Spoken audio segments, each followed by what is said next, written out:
Hello and welcome to Hawthorne Profiles, the show where we get up close and personal with the people in our community. I'm your host, Mary Marshall.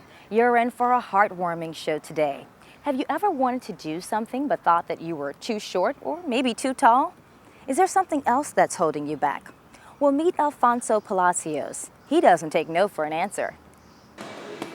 Man, I've had a rough day, and I tell you, working out is a great way to take out some aggression.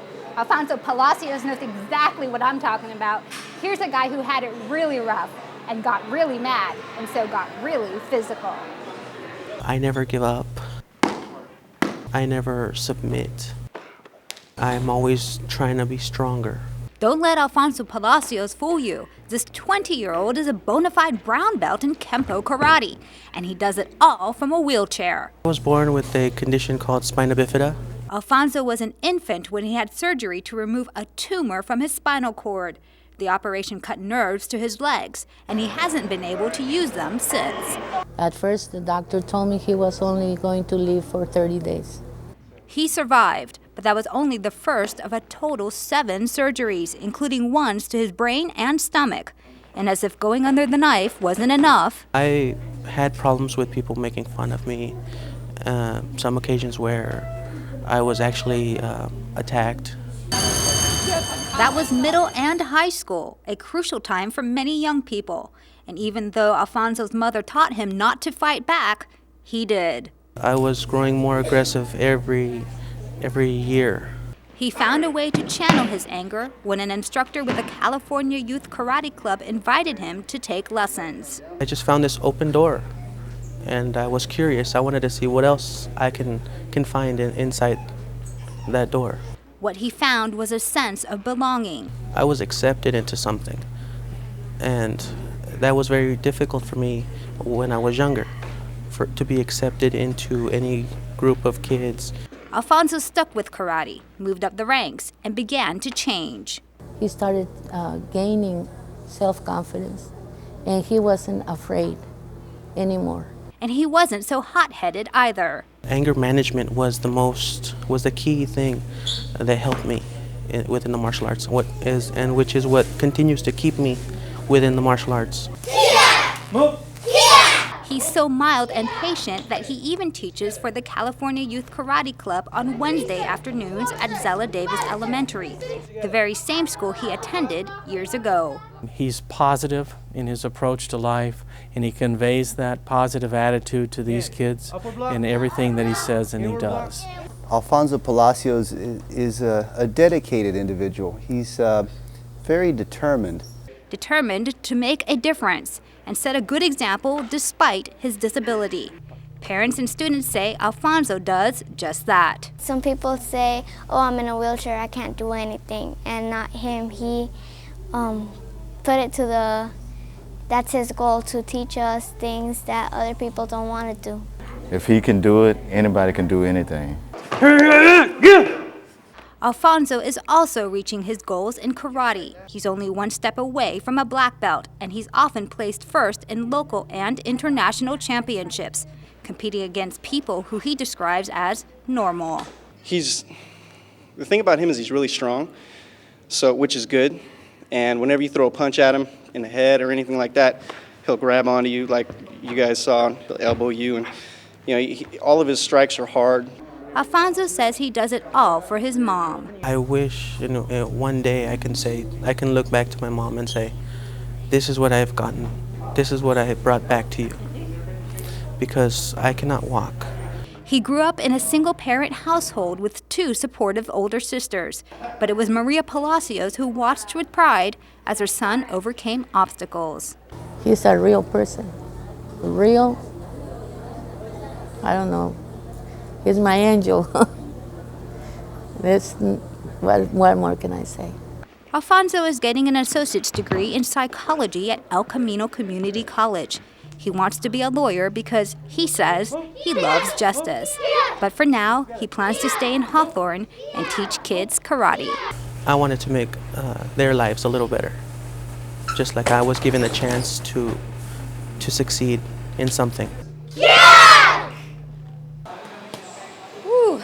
Man, what an inspiration. I tell you, Alfonso's example shows us that with hard work and determination, anyone can be a champion.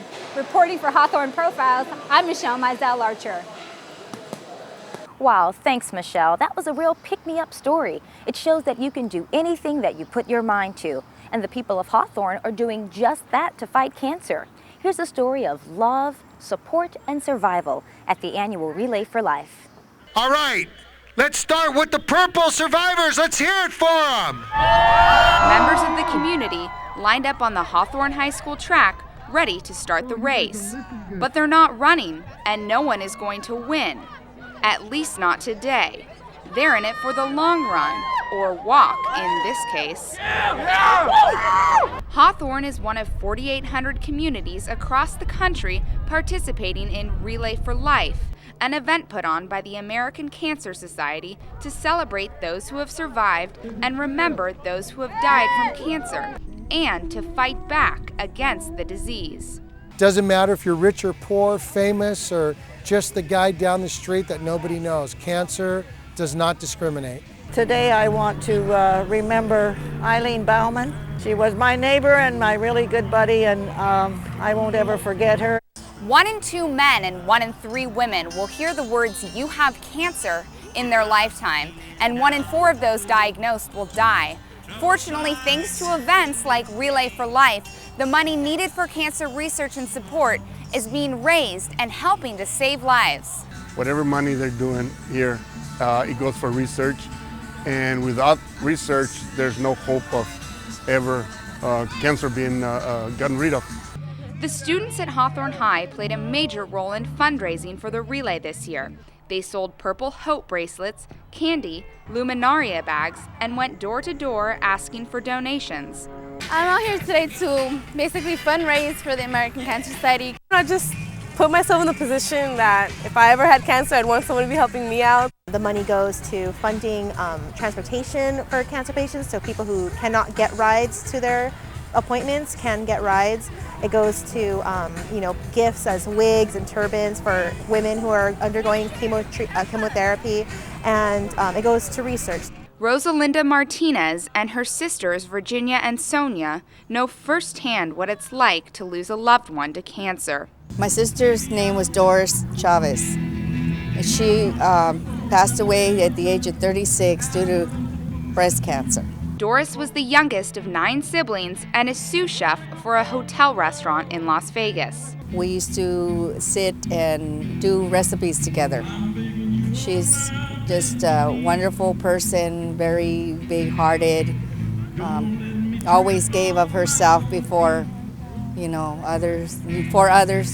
Doris died just 15 days after being diagnosed with cancer. We're lucky to have had her as long as we did. Rosalinda and her sisters are eternally optimistic despite Doris's short-lived battle with cancer. I think she would say she's a survivor.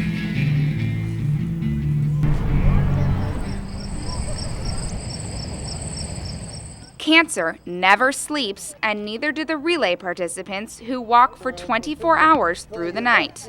I want to be able to walk for the people that doesn't have a voice right now, who's at home, sick. Some of the most devoted walkers are cancer survivors. I was first diagnosed with prostate cancer in 1994. Thanks to modern medicine, Bob is currently cancer-free. I think cancer has touched almost every family. And I think if we're going to whip it, everybody has to get involved in it.